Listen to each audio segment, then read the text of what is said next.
guys, hello and welcome to the final results video for the How Not to Die challenge. So this challenge was actually relatively challenging. As many of you have been following me looking at the results from my Daily Dozen challenge, there was only I think once, maybe twice that I made it over 90% of getting all of my check marks in for the day. So it was actually quite a bit of a challenge for me. But let's jump right in there and talk about all the different aspects of this particular challenge. So quantity of food on this challenge was absolutely straight up fine. I could eat as much as I wanted, so obviously I would give that a 5-star. So there was no problems, no holding back when it came to portion sizes or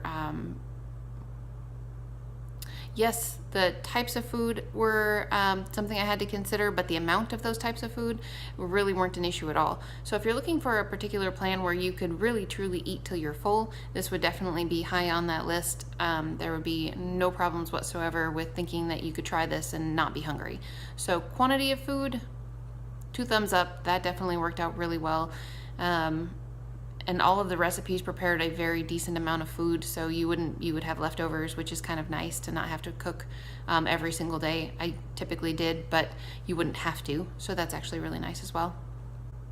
Okay, and quality of food. This is more along the lines of were these the types of things that I would consider being enjoyable and something that you would want to eat. So I gave this 4.5 stars, which the only reason I didn't give it 5 stars were because there were some things that were just kind of lacking or not quite right, that a diet plan like maybe McDougall's that would allow for a small amount of salt would have probably perked up quite a bit. Not that I'm advocating using salt in your food at all, but it might have made a few recipes quite a bit different.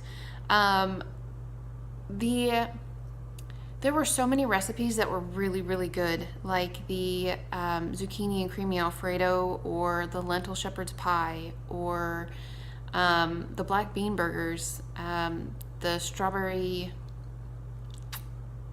pistachio spinach salad with balsamic strawberry vinaigrette dressing, something like that, whatever that was called. Just super fabulous. Super, super fabulous. There were definitely recipes coming out of this 30 days that will be continued forever because they were really good and I really enjoyed them, and I would definitely make them again. And then there were other things that I made that were just not worth repeating at all, and that could just be my opinion about it, or it might be others' opinions. I don't know. We all have different taste buds, so it's hard to say. But for me, quality for the most part, it was very good. There were just some things that, okay, trying that, yeah, let's not try that again. But yeah, definitely some recipes in there that I would highly recommend anybody try, and that would make this eating style life plan definitely worth doing. Okay, so here's a biggie. Ease of diet. Was this easy? I gave this a 3-star and only 3 stars because no, it really wasn't. So getting 100% on the Daily Dozen was practically impossible for me. Getting over 80% was almost impossible for me. So I think that if this had been a little bit different, I would have been able to, say you had to get 3 check marks for grains or beans, I would have been a whole lot closer. But the amount of food that you would have had to eat in a day in order to get 3 servings of grains and 3 servings of beans, as well as all the vegetables and the other things in a day, just wasn't feasible for me at all. Now granted, the food that I was eating was great, so I wasn't gaining weight by any means, but the amount that you would have to consume in order to get all of those check marks in a day just seemed kind of daunting to me. It was a real challenge for me.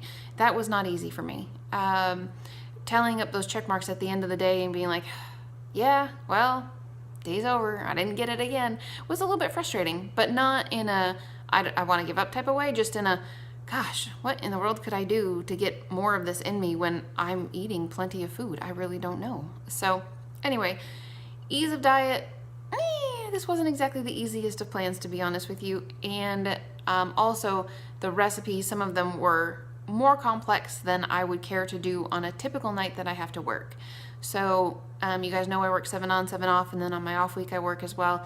And having up until recently 5 kids in the house, now only 3, which is super exciting, but still, it's a lot of work. You guys are busy. I'm busy. It's hard to make a meal that requires, an hour and a half of cook time. Now, granted, the stove's doing all the work, but you still have to put the effort in to get it onto the stove in the first place. So yeah, it was a little bit challenging, and that was difficult for me more than some of the other challenges that I've done so far.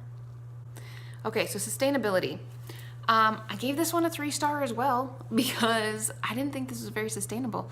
I think you could really and truly make a case for getting in almost all of your daily dozen if, like I said before, you were to switch the grains and beans to being one or the other, not both. In which case, I would go with the beans probably because they're healthier than the grains. But getting in the vegetables was no problem. Getting in the water was no problem. If I used my brain for even a second, getting the flax and nuts and spices in the day was no problem, although there are days that I miss both the flax and the nuts.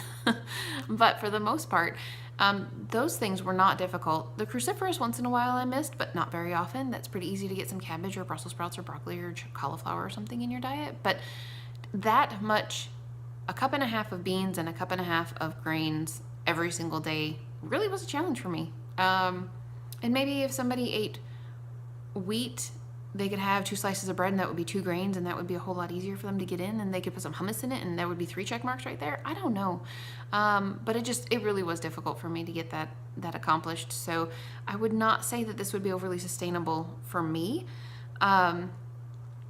If we cut it down to, instead of having a daily dozen, you only had to get like 9, I think that I would do great on this plan, but that's not what it is. And those are the foods that are healthiest for you, and that's what he recommends. So, yeah, in terms of the sustainability, for me, not so much.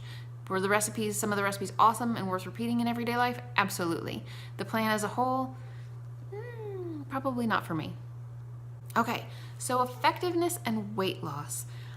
This actually went better than I thought, because I was eating quantities of food just to get the daily check marks in, as many as I could, that I really was concerned about. Oh, and the fruit. That was really hard too. I didn't even mention that before, but yeah, that was difficult to get that much fruit in a day. But anyways, effectiveness and weight loss, I did lose almost 4 pounds, which is about 1 pound a week, so that gets 3 stars. I think that I probably could have actually lost probably more than that, without even trying, if I had had a little bit easier time not having to get that many of the daily dozen in. But as it stands, is it possible to lose weight on this plan? Apparently so.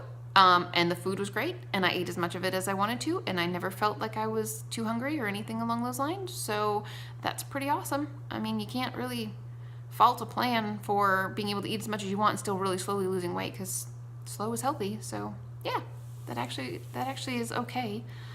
So overall, if you add up all the stars and all the daily dozen check marks and everything, this gets about a 75% or 3.75 stars. I feel a little bit bad that I can't mark it better simply because some of the recipes were super awesome, but really and truly, the quantity of the food that you could eat doesn't make up for the ease of it not being easy to do. And the quality of the food being awesome doesn't make up for the fact that on an everyday basis, the daily dozen just wouldn't really work for me. I could easily follow Dr. Greger's How Not to Die cookbook on a regular basis if it wasn't for the daily dozen. So that probably was the part that held me back the most for being able to rate this on a higher scale as being really effective and really a great plan. If I could have not worried about whether I was getting the beans and the grains and all the fruit in a day that I needed, it probably would have been, I would have done better personally. But anyway, I think that this is definitely something that anybody could try. His cookbook is awesome. I would recommend it to anyone, especially those recipes that I mentioned before. That zucchini Alfredo, oh my gosh, super delicious. And the black bean burgers were just unlike anything I've ever had before and really good. So there were some recipes in there. In fact, just last night, I had the strawberry balsamic vinegar salad dressing with my family. So definitely things in there that are worth repeating and continuing. Maybe not rating it based on a daily dozen, and whether or not I was able to accomplish that would have been a different challenge entirely, to be honest with you, as far as the results go. But I definitely would like to encourage anybody that wants to try this to give it a shot. You can look at it two ways. You could go, well, I'm just going to eat one recipe a day out of the Daily Dozen, out of his How Not to Die cookbook and not worry about the Daily Dozen. Or I'm going to try to just eat food and get my check marks on the Daily Dozen and not really worry about the complexity of the recipes. I think if you were to do one or the other, you would probably be more successful than I was. Doing both was a little bit of a challenge, more so of a challenge than it probably worked out for the best.